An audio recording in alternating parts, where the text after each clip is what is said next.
Hello, welcome to turning point of life.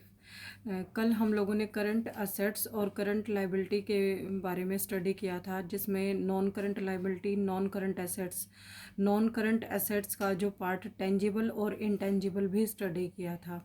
तो current assets और current liability के regarding हमने एक चीज़ ये स्टडी की थी कि करंट असेट्स जो है वो कीप्स चेंजिंग। जैसे कि आपका डेटर है, फिर वो बीआर में कन्वर्ट हो जाएगा, फिर वो कैश इन बैंक में कन्वर्ट हो जाएगा, फिर वो कैश इन हैंड होगा। तो करंट असेट्स और करंट लायबिलिटी है वो चेंज होती रहती हैं कि फ्लोटिंग नेचर होती है। उसके बाद आपका एक फिक्टिटिस या नॉमिनल एसेट्स आती हैं।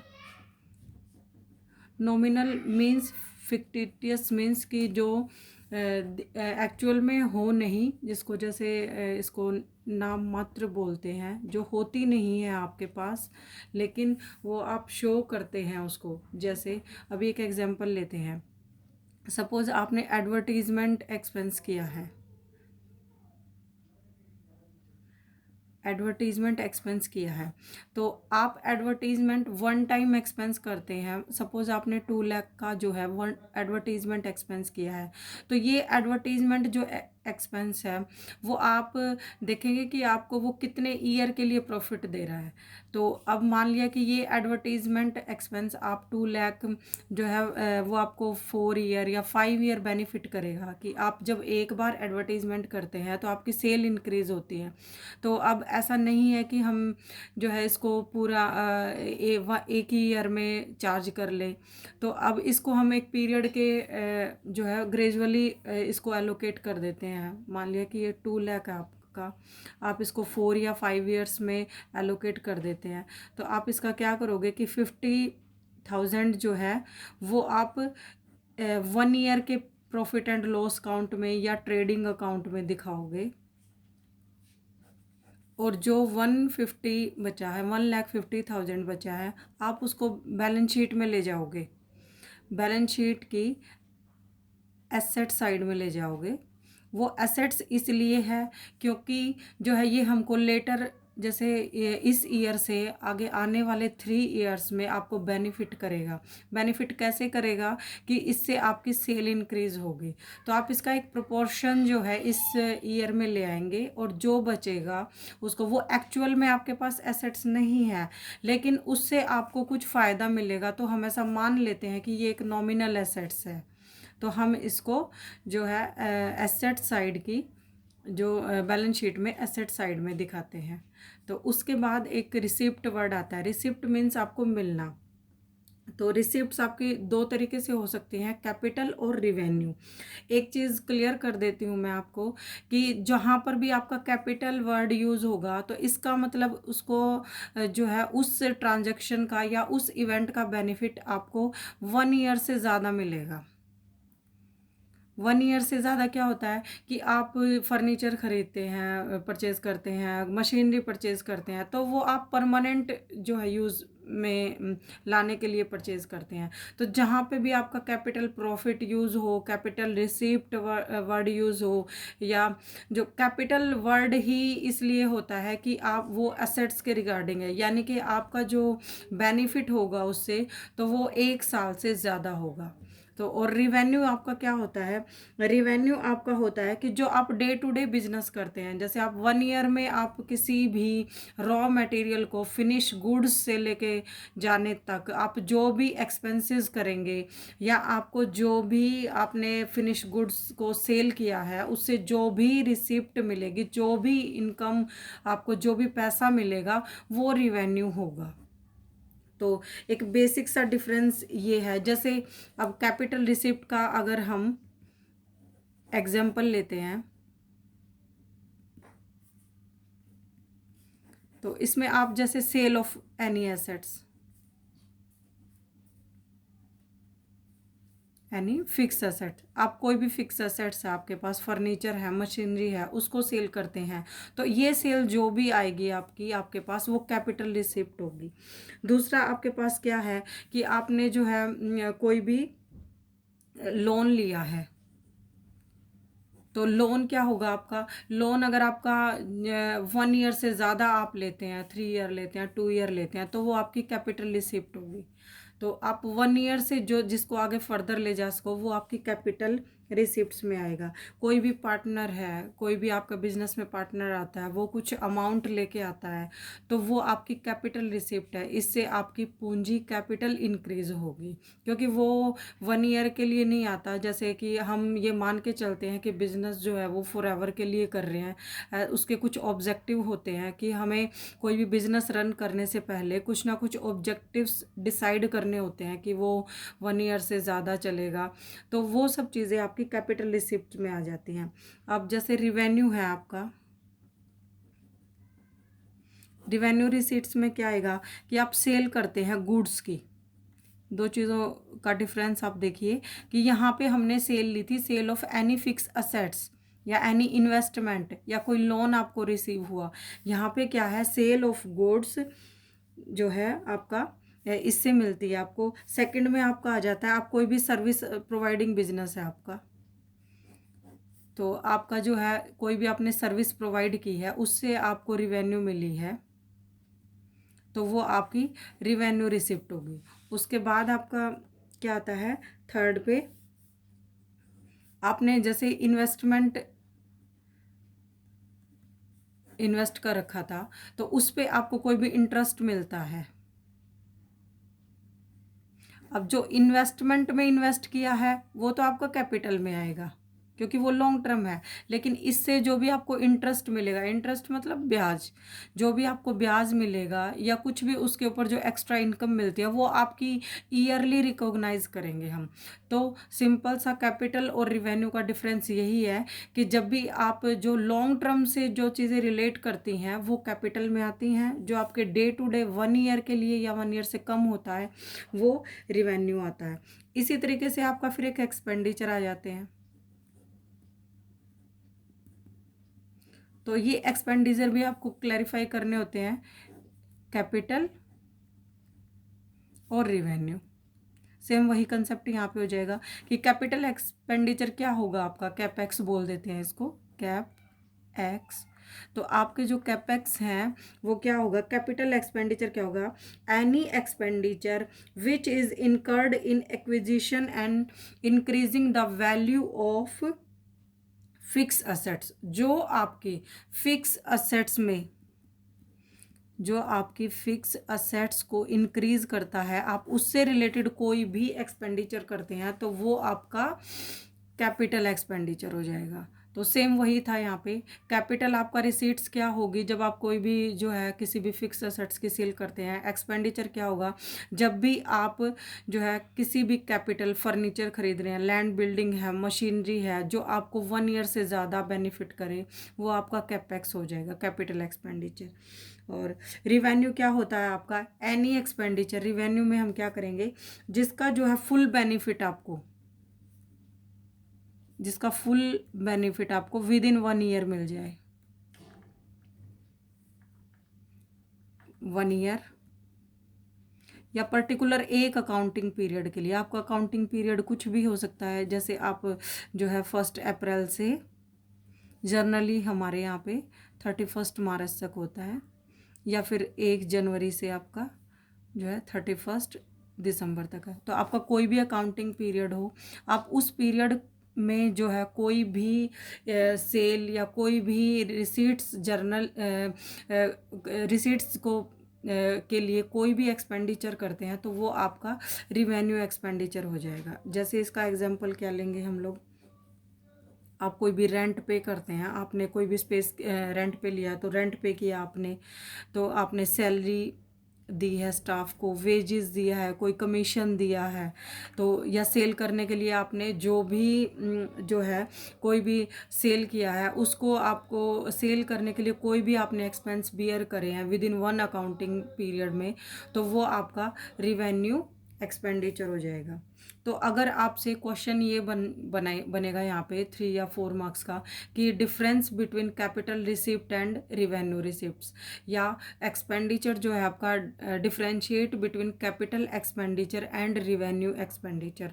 तो एक जो है इसका सबसे बड़ा जो है आपको डिफरेंस ये पता होना चाहिए कि कैपिटल जो है आपका मोर देन 1 ईयर के लिए होता है, और जो है रिवेन्यू आपका विद इन 1 अकाउंटिंग पीरियड होता है। तो कैपिटल जो आपके एक्सपेंडिचर है वो जो है बैलेंस शीट में आएंगे, क्योंकि जब भी आप जो है कैपिटल एक्सपेंडिचर करेंगे वो आप फिक्स एसेट्स के लिए करेंगे जो आपके बिजनेस की जो है बिजनेस में लॉन्ग टर्म के लिए हो। तो कैपिटल एक्सपेंडिचर आपके जो है बैलेंस शीट में आएंगे, और रिवेन्यू आपके ट्रेडिंग में या प्रॉफिट एंड लॉस में आएंगे। जो आपका प्रॉफिट एंड लॉस हम किस लिए तैयार करते हैं कि जब आप आगे स्टडी करेंगे कि आपको विद इन 1 ईयर कितना प्रॉफिट हुआ या कितना लॉस हुआ। तो प्रॉफिट और लॉस जो है आपका ये जो आपके रिवेन्यू एक्सपेंडिचर है या रिवेन्यू आपके रिसीट्स है वो आपके प्रॉफिट एंड लॉस में आएंगे। तो ये एक बेसिक सा डिफरेंस है। उसके बाद एक्सपेंडिचर में एक थर्ड पॉइंट आता है डेफर्ड रेवेन्यू एक्सपेंडिचर।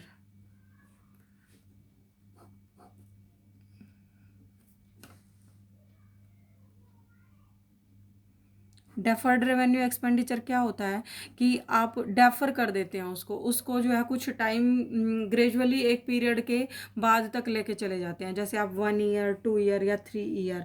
तो ये ऐसे कुछ सर्टेन एक्सपेंडिचर होते हैं जो आपको जो रिवेन्यू नेचर के होते हैं, लेकिन आपको जो है एक ईयर के बाद भी जो है आपको प्रॉफिट देते हैं। तो इनको हम डेफर्ड रेवेन्यू एक्सपेंडिचर बोलते हैं। जैसे कुछ एक्सपेंडिचर हमको क्या होते हैं बिजनेस में वन टाइम करने होते हैं।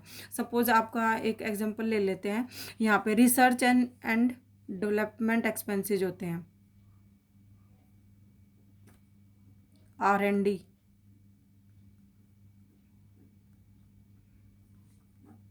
जो R&D एक्सपेंसेस होते हैं वो आप वन टाइम करते हैं। आप किसी प्रोडक्ट पे जो है रिसर्च करते हैं, वो 1 लाख 2 लाख कुछ भी हो सकता है अमाउंट उसका, तो उस पे आपने रिसर्च की है, तो वो रिसर्च आपका एक बार वन टाइम पेमेंट है, लेकिन आपको उसका बेनिफिट है जो है 4 ईयर 5 ईयर्स के लिए मिलेगा। तो ऐसा नहीं है कि हम उसको सारा पूरा एक ही अकाउंटिंग पीरियड में चार्ज कर देंगे, क्योंकि ऐसा करने से क्या होगा आपका प्रॉफिट बहुत कम आएगा, जबकि ऐसा सही नहीं है। तो आपको उस रिसर्च एंड डेवलपमेंट जो एक्सपेंसेस है आपको उसका बेनिफिट कैलकुलेट करना है कि आपने एक बार रिसर्च किया तो वो आपका जो टेक्नोलॉजी है जो भी उसमें यूज़ किया वो आपको 3 ईयर 4 ईयर या 5 ईयर बेनिफिट करेगी। तो हम उसी को ऐसे ग्रेजुअली पीरियड में बांट देते हैं। सपोज आप 5 लाख करते हैं, तो और आपको लगता है कि ये जो टेक्नोलॉजी है ये आपके पास 5 साल के लिए चलेगी या 4 साल के लिए चलेगी, तो आप उसमें जो है 1 लाख इस ईयर में चार्ज कर लेंगे और 4 लाख को आप जो है नेक्स्ट पीरियड में ले जाएंगे। फिर हर साल आप year by year 1 lakh minus करते जाएंगे और 5 ईयर के बाद वो बिल्कुल नील हो जाएगा उसका अकाउंट। तो इसी को बोलते हैं हम डेफर्ड रिवेन्यू एक्सपेंडिचर, कि आपने उस एक्सपेंसेस को डेफर कर दिया है। तो इसका जो 1 लाख है वो तो आपका प्रॉफिट एंड लॉस में आ जाएगा, इस ईयर में आपने काउंट कर लिया, और जो 4 लाख बचा है वो आप बैलेंस शीट की एसेट साइड में ले जाएंगे, जस्ट लाइक एडवर्टीजमेंट एक्सपेंसेस जो कि आपका नॉमिनल एसेट्स थे। तो वो इसलिए क्योंकि हमें पता है कि कोई एसेट्स हमें मिलनी नहीं है, लेकिन आप उससे उस रिसर्च से अपनी सेल को इंक्रीज करोगे, तो इसको बोलते हैं डेफर्ड रेवेन्यू एक्सपेंडिचर।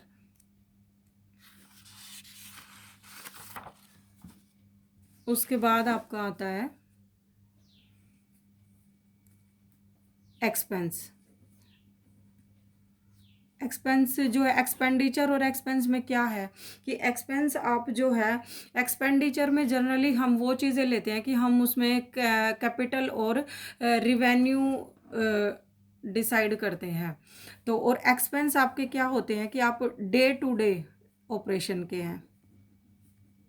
तो जब भी एक्सपेंडिचर की बात आएगी तो हम वहाँ पे ये देखेंगे कि क्या कैपिटल है, क्या रेवेन्यू है, या डेफर्ड रेवेन्यू है।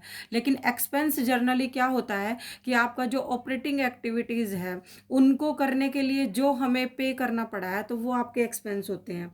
तो एक्सपेंस क्या है? Expense is the cost incurred in producing and selling the goods. Expense आपका वो है जो भी आपने फिनिश गुड्स या स्टॉक इकट्ठा किया है, बनाया है, उसको वहाँ तक रॉ मटेरियल को एफजी तक, फिनिश गुड्स तक लाने में आपको क्या क्या एक्सपेंस करने पड़े। जैसे कि आपकी जो है कॉस्ट ऑफ गुड्स सोल्ड होता है, एक कॉस्ट ऑफ गुड्स सोल्ड। तो ये क्या होता है कि आपने कोई गुड्स बनाई है और आपने सेल की है, उसको रॉ मटेरियल को सेल तक ले जाने के बीच में आपने जो एक्सपेंस किए हैं वो आपके एक्सपेंस होते हैं। वो आपका रेंट हो सकता है, वेजेस है, सैलरी है, या जो है आपका किसी भी असेट्स में वियर एंड टीयर होता है, कोई टेक्नोलॉजी चेंज आता है, तो वो सारी चीज़ें इसमें आती हैं।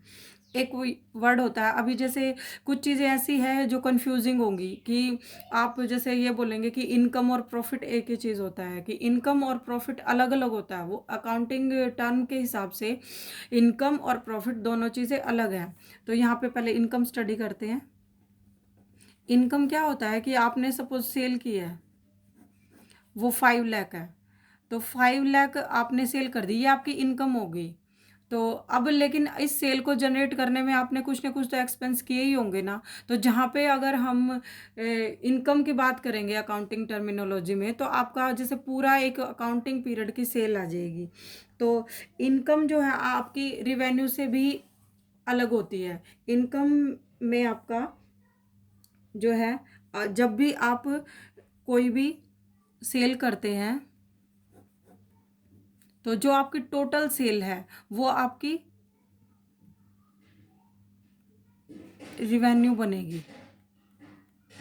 अमाउंट रिसीव्ड बाय सेल जो है आपकी रिवेन्यू होगी, और जो कॉस्ट ऑफ गुड सोल्ड है ये आपके एक्सपेंस है।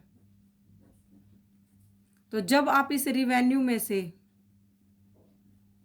एक्सपेंस लेस करते हैं तो ये आपकी इनकम बच जाती है। तो यहाँ पे ये चीज़ें अलग हैं, इनकम अलग है, रिवेन्यू अलग है, प्रॉफिट अलग है। तो आपका जो है ये जो सेल है आपकी 5 लाख हो गई। यहाँ पे मान लिया एक्सपेंस यहाँ पे आपके 4 लाख थे। जैसे एक एग्जांपल ले लेते हैं कि आपकी जो है सेल जो है वो 5 लाख है, और आपकी जो एक्सपेंस है, एक्सपेंस को आप क्या है, कॉस्ट ऑफ गुड सोल्ड जो है आपकी, इसको कॉस्ट ऑफ गुड्स सोल्ड मान लिया आपके 4 लाख है। तो ये आपकी जो है 1 लाख जो बचा है वो आपके पास रिवेन्यू आ गई। और जब आप जो है इस ये आपकी रिवेन्यू आ गई, जब आप इस रिवेन्यू में से, ये तो प्रॉपर एक सेल है, इस सेल को जनरेट करने के लिए आपने कुछ कॉस्ट ऑफ गुड सोल्ड, कुछ एक्सपेंस किए होंगे, वो एक्सपेंस जब आप लेस कर देते हैं तो वो आपकी रिवेन्यू आ जाती है। और जब हम पूरे बिजनेस का एक टोटल करके, टोटल जो है टोटल रिवेन्यू में से टोटल एक्सपेंस, अब ये एक्सपेंस आपके क्या हो सकते हैं, आपने कुछ टैक्स वगैरह भी पे किया होगा, या फिर आपने और भी कोई कमीशन वगैरह पे किया होगा। जब आप पूरे बिजनेस की टोटल रिवेन्यू में से टोटल एक्सपेंस लेस करते हैं तो वो आपके पास प्रॉफिट बच जाएगा। तो ये आपका प्रॉफिट डिराइव हो जाएगा। ऐसे ही अगर प्रॉफिट ना हो तो लॉस हो सकता है। तो लॉस क्या होगा, जब आपके एक्सपेंस ज़्यादा होंगे, रिवेन्यू कम होगी, तो वो लॉस हो जाएगा। तो ये चीज़ें हैं। जैसे दोबारा से एक बार इसको समझेंगे हम लोग कि आपका जैसे सेल जो है 5 लाख है, उस सेल को जनरेट करने के लिए हमें कुछ एक्सपेंस बियर करने होते हैं, उसको कॉस्ट ऑफ गुड्स सोल्ड बोलते हैं। कि आपने जिस चीज़ को सेल किया है उस पर आपने कुछ एक्सपेंस किए होंगे। तो इसमें से आप जो है, ये आपकी सेल जो है वो रिवेन्यू है, रिवेन्यू में से जब हम एक्सपेंस लेस करेंगे तो वो इनकम हो जाएगी। जब हम पूरे बिजनेस की जो है टोटल रिवेन्यू में से टोटल एक्सपेंस लेस करेंगे तो वो आपका प्रॉफिट बचेगा। प्रॉफिट कैलकुलेट करते हुए आपको जैसे इसमें टैक्स भी होता है, टैक्स के आपका डायरेक्ट है या इनडायरेक्ट, जैसे जीएसटी वगैरह आ गया, एक्साइज आ गया, एक्साइज और ये वैट सब मिला के अब जो जीएसटी बन गया, वो सारी चीज़ें लेस करके हमें प्रॉफिट मिलता है। और अगर ये रिवर्स हो, जैसे एक्सपेंस आपके ज़्यादा हों और रिवेन्यू कम हो, तो वो आपका लॉस हो जाएगा। तो आई थिंक ये चीज़ें आपको क्लियर हो गई होंगी। इसके आगे इसका एक और पार्ट आएगा जब उसमें हमारा अकाउंटिंग टर्म कंप्लीट हो जाएगा, फिर हम आगे स्टडी करेंगे। Thank you.